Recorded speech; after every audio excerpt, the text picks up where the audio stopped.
Sermon sur la Genèse, 4. Ni chaos, ni vide, ni ténèbres désormais, 2. Paul Sejong.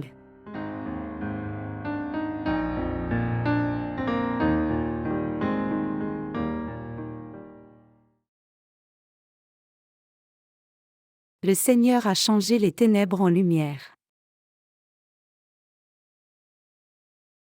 Genèse 1, 5. Au commencement, Dieu créa les cieux et la terre. La terre était informe et vide, il y avait des ténèbres à la surface de l'abîme, et l'Esprit de Dieu se mouvait au-dessus des eaux. Dieu dit, que la lumière soit. Et la lumière fut. Dieu vit que la lumière était bonne, et Dieu sépara la lumière d'avec les ténèbres. Dieu appela la lumière jour, et il appela les ténèbres nuit. Ainsi, il y eut un soir, et il y eut un matin, ce fut le premier jour. Nous croyons que le Dieu qui a créé l'univers est notre Dieu. Si c'est vrai, alors il est très urgent pour nous de découvrir comment nous pouvons connaître ce Dieu et comment nous devrions le suivre. En d'autres termes, sur quelle base devrions-nous croire en Dieu notre Créateur et le suivre ? La réponse à cette question est la suivante. Nous devrions connaître ce Dieu notre Créateur et le suivre sur la base de sa parole marquée dans la Bible. Autrement dit, c'est seulement quand nous réalisons la parole de Dieu, qui nous a fait et nous a sauvés du péché par l'évangile de l'eau et de l'esprit, que nous pouvons réellement vivre par la foi. Dieu nous a créés et a remis tous nos péchés, et c'est à travers sa parole qu'il bénit quiconque croit en l'évangile de l'eau et de l'esprit. Dieu se révèle lui-même à chacun de nous à travers sa parole. C'est avec sa parole que Dieu nous fait ses promesses à tous. Et Dieu accomplit infailliblement ses promesses qui nous sont faites. Notre Dieu se révèle à nous comme le Dieu d'alliance.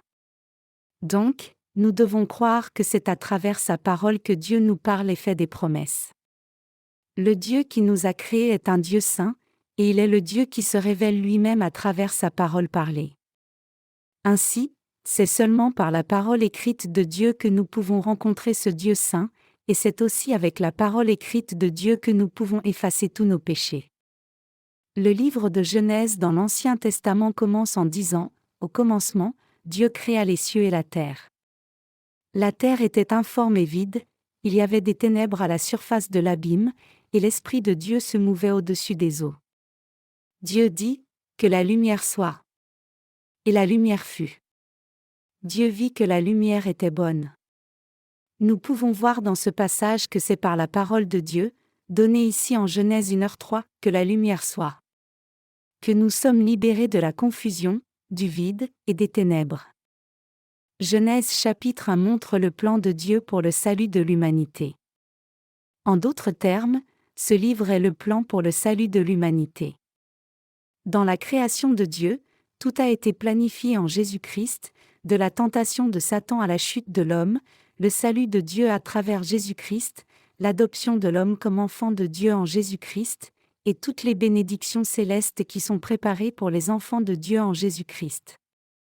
C'est pour cela que Dieu dit, « La terre était informe et vide, il y avait des ténèbres à la surface de l'abîme, et l'Esprit de Dieu se mouvait au-dessus des eaux. » En Genèse 1h1, Dieu a dit clairement que c'est lui qui avait créé les cieux et la terre, puis au verset 2 il dit, « La terre était informe et vide, il y avait des ténèbres à la surface de l'abîme. » Par cela, Dieu parle de l'état déchu de toute l'humanité. La volonté de Dieu et son but pour tous se trouvent dans sa providence qui a créé l'univers. Même avant de faire l'homme au commencement, Dieu avait planifié de faire de chacun son enfant à travers son salut. Donc Dieu le Père a tout planifié non seulement pour expier tous nos péchés à travers Jésus-Christ, mais aussi pour faire de nous ses enfants et nous faire don du royaume des cieux. Tout ce plan merveilleux de Dieu était déjà prévu en Jésus-Christ indépendamment de l'intention de toute créature. De temps en temps nous voyons que certaines des choses que nous voulons faire sont parfois contraires à la volonté de Dieu. Mais nous finissons par réaliser que Dieu nous donne tout ce dont nous avons besoin pour vivre sur la terre selon son plan. Jésus dit, « Je suis le chemin, la vérité et la vie » Jean 14h6. Croyant seulement en la parole de Dieu, nous devons réaliser qui est Jésus-Christ et le suivre. Nous devrions réaliser que si nous fixons plutôt notre volonté selon nos envies et essayons de trouver Dieu à notre propre façon, alors nous finirons par tomber dans une profonde confusion, le vide et le péché. C'est seulement quand nous comprenons Dieu et le suivons selon la parole qu'il nous a donnée, que nous pouvons réellement rencontrer Dieu qui nous a créés et nous a sauvés de tous nos péchés. C'est pour cela que maintenant même, notre Dieu nous guide toujours par sa parole. En d'autres termes, c'est par la parole écrite de Dieu que nous pouvons vraiment rencontrer Jésus-Christ. Cela signifie que sans la parole de Dieu, il nous est impossible de réellement rencontrer Jésus-Christ qui nous a sauvés du péché. La Bible est le coffre à trésor de la parole d'alliance que Dieu nous a promise. Dieu nous parle à travers sa parole, et il nous rencontre à travers cette parole. Nous devons saisir que puisque Dieu est vrai, c'est à travers sa parole qui nous est donnée qu'il nous rencontre réellement. Donc, nous ne devons pas traiter et lire la Bible comme si c'était juste une nouvelle ou un livre d'histoire. Les Écritures disent, « Au commencement était la parole, et la parole était avec Dieu, et la parole était Dieu » Jean 1:1. L'incarnation de la parole de Dieu même inscrite dans la Bible est le Dieu qui nous a parlé. Nous devons tous réaliser cela et y croire. Ainsi, la Bible que nous lisons est la parole de Dieu qu'il nous a donnée, et c'est aussi le témoignage de Dieu qui se révèle lui-même à travers sa parole. Le plan de Dieu pour éradiquer confusion et vide. Il est écrit en Genèse 1, 2-5, « La terre était informe et vide, il y avait des ténèbres à la surface de l'abîme, et l'Esprit de Dieu se mouvait au-dessus des eaux. Dieu dit, que la lumière soit. Et la lumière fut. Dieu vit que la lumière était bonne, et Dieu sépara la lumière d'avec les ténèbres.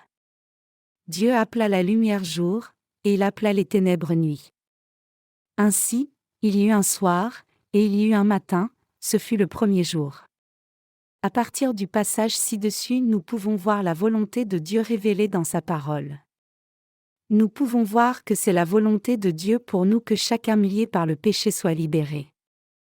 Ici nous pouvons voir comment Dieu révèle clairement son intention, qui est d'exclure la confusion, le vide, les ténèbres qui sont dans le cœur des gens. Que signifie alors la lumière dont Dieu parle ici? Et à qui se rapporte-t-elle? Cette lumière montrée dans la Bible désigne Jésus-Christ qui nous a sauvés de nos péchés. Qui, alors, sont ceux qui sont pris dans la confusion, le vide, et les profondes ténèbres? Ce n'est autre que nous, c'est-à-dire la race humaine prise dans les péchés du monde. Ce passage nous explique que nous avons tous été trompés par la tentation de Satan, et qu'il y a de la confusion, du vide, et de profondes ténèbres dans nos cœurs. Quand Dieu a créé les cieux et la terre et a fait l'homme, il a planifié de nous élever, nous humains, au statut d'enfants de Dieu. Et selon ce plan, Dieu nous a effectivement sauvés de tous nos péchés. Dieu avait un projet quand il nous a créés, nous humains. Même nous humains ne faisons rien sans but. Tout le monde a un certain but quand il fait quelque chose. Quand Dieu nous a créés, nous humains, il a dit, « Faisons l'homme à notre image, selon notre ressemblance, et qu'il domine sur les poissons de la mer, sur les oiseaux du ciel, sur le bétail, sur toute la terre, et sur tous les reptiles qui rampent sur la terre. » Genèse 1:26. Ce passage montre clairement que depuis le commencement, Dieu nous a fait, nous humains, à son image, et il nous a aussi donné un libre arbitre à tous. En d'autres termes, Dieu nous dit, « Je vous ai à tous donné le libre arbitre et le choix d'accepter dans vos cœurs ou de refuser ma grâce et mes bénédictions célestes que je vous offre. » En même temps, cependant, ce droit de choisir qui nous a été donné requiert que nous soyons pleinement responsables de nos choix. Donc le Seigneur dit, « Celui qui agit selon la vérité vient à la lumière. » Jean 3:21. Il dit donc que maintenant même, ceux qui acceptent volontairement la justice de Dieu viennent devant le Seigneur pour montrer leur foi en cette justice de Dieu. Cependant, ceux qui aiment encore les ténèbres plutôt que la lumière ne viennent pas à cette lumière, car ils ont peur que leurs ténèbres ne soient exposées. Nous croyant en l'évangile de l'eau et de l'esprit sommes capables de discerner clairement ce qui est la lumière du salut et ce que sont les ténèbres qui nous conduisent à la destruction. Et nous pouvons choisir la lumière. Nous devons réaliser que Dieu nous dit, en tant que ses créatures, que nous devons décider nous-mêmes ce que nous choisirons et accepterons entre la vérité ou ce qui ne l'est pas. Dieu dit qu'il nous a donné la vraie liberté de choix. Si Dieu permettait le ciel ou l'enfer sans nous donner le libre arbitre et le droit de choisir, alors Dieu devrait être responsable de tout. Si c'était le cas, alors le Dieu de vérité ne serait pas en mesure d'être vraiment glorifié par les humains. Si Dieu n'était pas juste, et s'il n'était pas fondamentalement saint et miséricordieux pour répandre sa grâce sur les méchants, alors il ne serait pas en mesure de réellement accepter notre adoration et louange. Dieu dit, « Alors que je suis Dieu, je vous ai donné le libre arbitre et le droit de choisir. » Donc si vous cherchez à recevoir le don du salut que je vous offre, venez à moi et acceptez toutes les bénédictions du salut par la foi. Mais si vous aimez les ténèbres, la confusion, le vide, et la méchanceté plus que la lumière de la vérité, alors vous entrerez dans le lieu de punition éternelle. Vous devez absolument savoir que vous êtes pleinement responsable de votre choix. Dieu nous parle à tous par sa parole de vérité. Donc nous devons réaliser que Dieu dit qu'il donnerait les bénédictions du salut à ceux qui viennent à la vérité du salut en croyant en sa justice. Ceux qui aiment vraiment seulement la justice de Dieu regardent à lui seul et vivent en croyant en lui seul. Donc, ils vivront avec les bénédictions abondantes de la gloire sur cette terre et dans le royaume des cieux. C'est l'amour de Dieu révélé par la vérité du salut. Par contre, ceux qui aiment les ténèbres entreront dans les ténèbres maudites et souffriront pour toujours, car ils ont choisi la destruction par leur propre volonté. C'est le juste jugement de Dieu. Dieu est complètement parfait, droit et juste. Dieu ne fait pas tout par sa propre force seule, mais il révèle sa volonté pour nous à travers sa parole, il agit même par sa parole. De plus, Dieu veut juger équitablement, et il veut aussi être loué et adoré par nous dans la reconnaissance. Dieu a donné l'occasion de posséder sa justice à ceux qui choisissent la lumière de la vérité devant Dieu, et donc il se plaît à leur donner toutes les bénédictions des cieux. Dieu est aussi un Dieu juste, et donc il jugera infailliblement ceux qui doivent être jugés, et il sauvera ceux qui doivent être sauvés. Dieu est effectivement si juste qu'il jugera tous ceux qui appartiennent à la méchanceté, sans faute. Il est donc faux de dire que Dieu soit injuste ou de mauvaise foi. Si quelqu'un veut maintenant être béni par Dieu qui a créé les cieux et la terre et qui nous a sauvés du péché, alors il doit réaliser le salut qui est révélé par l'évangile de l'eau et de l'esprit, et pour ce faire, il doit apprendre à connaître Dieu et croire en lui aussi. Dieu a préparé le vrai salut pour nous dans son amour. Il a donné à tous les humains le droit et la liberté de choisir entre sa justice ou les ténèbres. Il a tout préparé pour que chacun puisse croire maintenant en ce qu'il veut croire. Dieu veut révéler la lumière, sa justice, à quiconque dit « J'aime la lumière ». À tous ceux qui acceptent toute la parole de Dieu, Dieu veut donner son salut, la vérité réelle, et toutes les bénédictions du ciel, mais à ceux qui préfèrent les ténèbres à la lumière, il permet de suivre les ténèbres. Maintenant même, Dieu le Créateur des cieux et de la terre nous parle encore à travers la parole écrite de la Bible. Dieu est le Dieu créateur qui a fait cet univers et tout ce qu'il contient par sa parole. Puisque Dieu seul est juste, il veut revêtir toutes les créatures de sa justice dans sa miséricorde. Seul Dieu est le créateur de toutes les créatures, l'être suprême, et le vrai Dieu. Bien sûr, l'on peut choisir de s'opposer à la parole de Dieu, mais personne ne peut vaincre la parole de Dieu. Dieu a créé les cieux et la terre au commencement.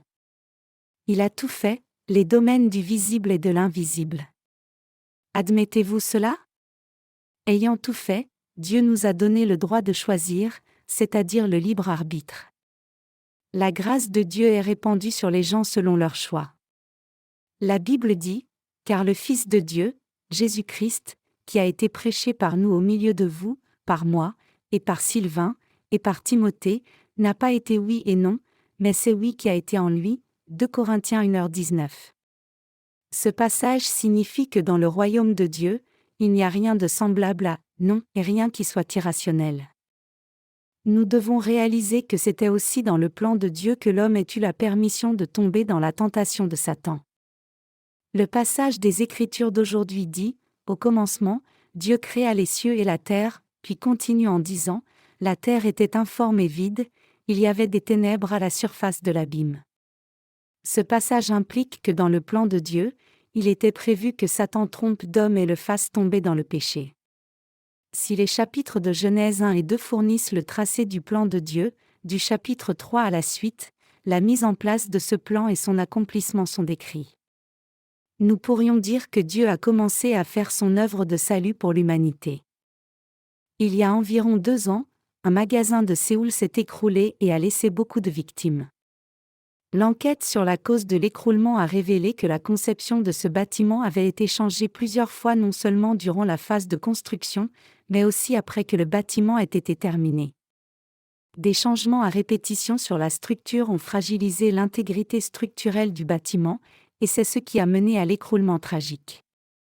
En contraste avec cela, notre Dieu n'a jamais changé son plan pour notre salut, pas même une seule fois. Avec l'évangile de l'eau et de l'esprit, il a mis en œuvre le salut de toute l'humanité tout comme il l'avait planifié en Jésus-Christ avant la fondation du monde. Sachant que l'homme, sa créature, allait tomber dans le péché, Dieu ne l'a pas laissé seul, mais il a plutôt formé l'homme avec le grand plan de le recréer dans la justice de Dieu et le faire naître de nouveau.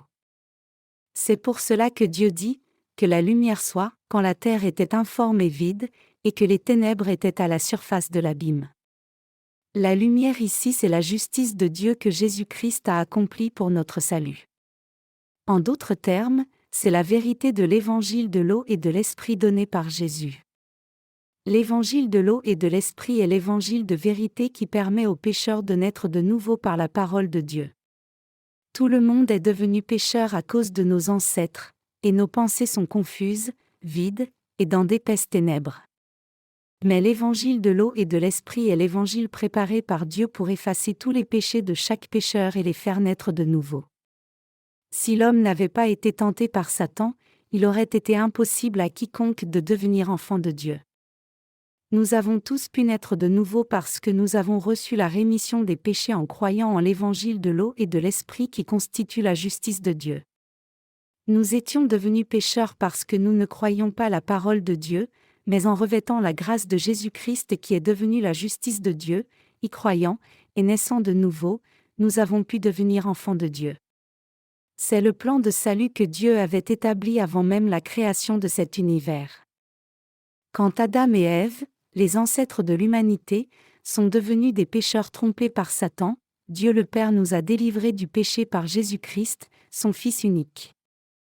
Le fait que nous soyons tous nés dans ce monde comme descendants d'Adam était aussi inclus dans le plan profond et la prédestination de Dieu. Il est dit qu'une cigale doit rester sous terre plusieurs années sous forme de larve, ramper hors de terre, puis briser sa coque avant de réellement devenir une cigale. Tout comme la larve ici doit passer du temps sous terre avant de pouvoir devenir une cigale adulte, c'était aussi inclus dans la prédestination de Dieu que les gens soient tentés et attaqués par Satan et emprisonnés dans le péché pour un temps.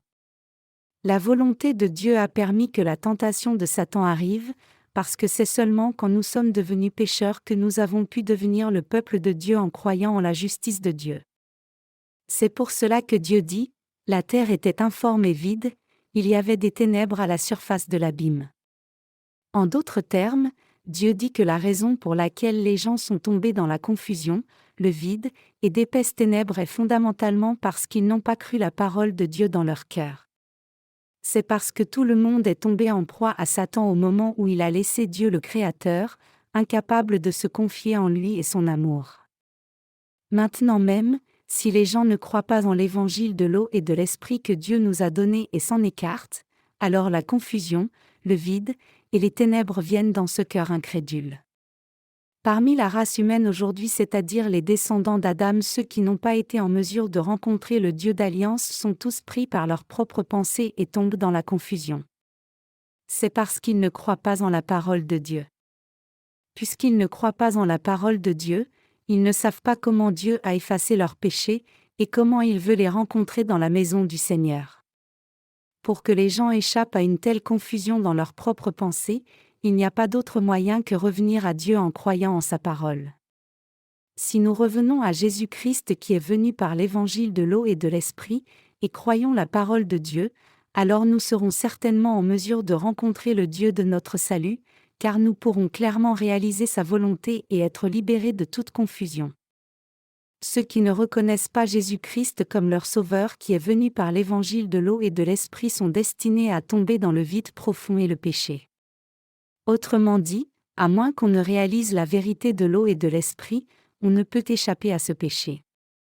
Pour les gens dont le cœur n'a pas foi en l'évangile de l'eau et de l'esprit qui constitue la justice de Dieu, il ne peut pas y avoir de purification du péché dans leur cœur, ni vraie satisfaction. Fondamentalement, quand Dieu nous a fait, nous humains, il l'a fait sous la condition de nous faire à son image. Donc, si nous humains croyons l'évangile de l'eau et de l'esprit selon la volonté de Dieu, nous deviendrons vraiment sans péché. Ainsi, comme Dieu nous a fait à son image, nous ne pouvons être saints à moins d'avoir foi en la justice de Dieu. C'est pour cela que ceux qui n'ont pas été remis de leurs péchés tombent dans le vide, la confusion et les ténèbres. Donc, le cœur de tout le monde doit avoir foi en l'évangile de l'eau et de l'esprit qui constitue la justice de Dieu. Et en tant que ceux qui croient en la parole de Dieu, nos cœurs doivent demeurer dans sa justice par la foi. Jésus-Christ notre Créateur doit demeurer dans notre cœur par l'évangile de l'eau et de l'esprit.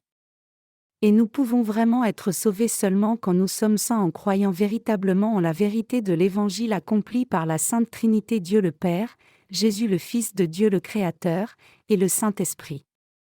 Quiconque manque de recevoir l'évangile de l'eau et de l'esprit donné par Dieu par la foi a un cœur vide, et il ne peut pas vivre par la vraie foi. Si nous rencontrons Jésus-Christ par la foi, qui est venu par l'évangile de l'eau et de l'esprit, alors nous obtiendrons vraiment la vie éternelle et vivrons pour toujours dans les bras de Dieu. Donc, afin de nous donner la possibilité à tous de rencontrer Jésus-Christ et arriver à l'image de Dieu, Dieu a préparé Jésus-Christ pour nous avant la fondation du monde. Dieu a accompli sa justice pour nous et nous l'a donnée. Dieu nous a dit, la terre était informe et vide, il y avait des ténèbres à la surface de l'abîme. En d'autres termes, trompés par les plans méchants de Satan, nous étions tombés dans le péché, le vide et la confusion. Quand nous étions encore pécheurs, Dieu a envoyé son Fils Jésus-Christ, afin qu'il soit baptisé par Jean-Baptiste et crucifié. Donc Dieu nous a montré pourquoi sa justice nous était indispensable, et il a aussi dit qu'il nous sauverait du péché par son Fils Jésus-Christ.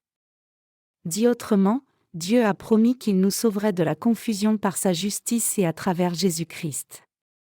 Le fait que le Seigneur nous ait sauvés du péché profond, du vide, et de l'insatisfaction est la vérité qui nous était déjà promise dans la Bible. Dieu dit, que la lumière soit. Cette lumière ici ne désigne aucun autre que Jésus-Christ, qui nous a sauvés vous et moi du péché par l'évangile de l'eau et de l'esprit. Jésus-Christ est le Seigneur de votre salut et du mien. Au commencement, Dieu créa les cieux et la terre. Ce n'est autre que Jésus-Christ qui a fait les premiers cieux et terre qui sont visibles à nos yeux physiques maintenant. Puisque Jésus est Dieu lui-même, celui qui a fait la terre et ses cieux n'est autre que Jésus, et en envoyant son Fils Jésus, le Créateur de l'univers, Dieu le Père, a expié tous nos péchés et accompli sa justice. Dieu dit, que la lumière soit. Et la lumière fut. Dieu vit que la lumière était bonne, et Dieu sépara la lumière d'avec les ténèbres. Dieu appela la lumière jour, et il appela les ténèbres nuit. Bien que dans ce passage Jésus ne soit révélé que comme Dieu, dans la Bible, Jésus-Christ est aussi révélé comme notre souverain sacrificateur. Jésus-Christ se révèle aussi lui-même comme notre Sauveur, ainsi que notre prophète qui nous enseigne toutes choses. Ce Jésus-Christ est la lumière à laquelle Dieu le Père prend plaisir. Qui est celui ici qui est révélé comme Dieu, celui qui a fait la vraie lumière dans cet univers? Ce n'est autre que Jésus-Christ qui est la justice de Dieu. Donc la Bible dit que Jésus est le Fils de Dieu. Et Dieu, le Père de Jésus-Christ, dit dans les psaumes, Je t'ai engendré, Psaume 2h7. Le Fils de Dieu engendré par Dieu le Père est Dieu lui-même pour vous et moi. Donc l'apôtre Jean dit, au commencement était la parole, et la parole était avec Dieu, et la parole était Dieu. Elle était au commencement avec Dieu. Toutes choses ont été faites par elle, et rien de ce qui a été fait n'a été fait sans elle. Jean 1, 3. Cela signifie que Jésus, le Dieu de la parole, a fait l'univers par sa parole. Avec sa parole, Jésus-Christ a fait ces cieux et cette terre que nous voyons de nos yeux maintenant. Et à travers son Fils, Dieu le Père nous a rendus justes par l'évangile de l'eau et de l'Esprit. Nous devons saisir clairement que Jésus-Christ est Dieu lui-même. À ceux qui croient en son baptême et son sang à la croix, il a donné la rémission des péchés qui leur permet d'obtenir la justice de Dieu et de devenir enfants de Dieu. La Bible dit, Dieu vit que la lumière était bonne. Le plan de Dieu pour le salut préparé en Jésus-Christ est profond et beau. C'est pour cela qu'en désignant ce grand plan de Dieu, la Bible dit, aux profondeurs de la richesse, de la sagesse et de la science de Dieu. Que ses jugements sont insondables, et ses voies incompréhensibles. Car c'est de lui, par lui, et pour lui que sont toutes choses. Romains 11h33, 36. Comment une créature peut-elle pleinement comprendre le Créateur? Tout est venu de Dieu, et tout retournera vers Dieu. Dieu nous a promis sa justice. Et par sa parole, il a séparé son peuple des gens du diable. Si vous, qui lisez maintenant ce livre, acceptez l'évangile de l'eau et de l'Esprit qui constitue la justice de Dieu dans votre cœur, alors vous deviendrez aussi enfants de Dieu. Par son amour infini, Dieu le Père a sacrifié son Fils pour vous donner sa justice. Donc, la Bible dit que ne pas croire en la justice de Dieu est un péché. Venez dans la parole de Dieu, l'évangile de l'eau et de l'Esprit qui contient sa justice. Vous, aussi, serez alors en mesure d'obtenir la justice de Dieu.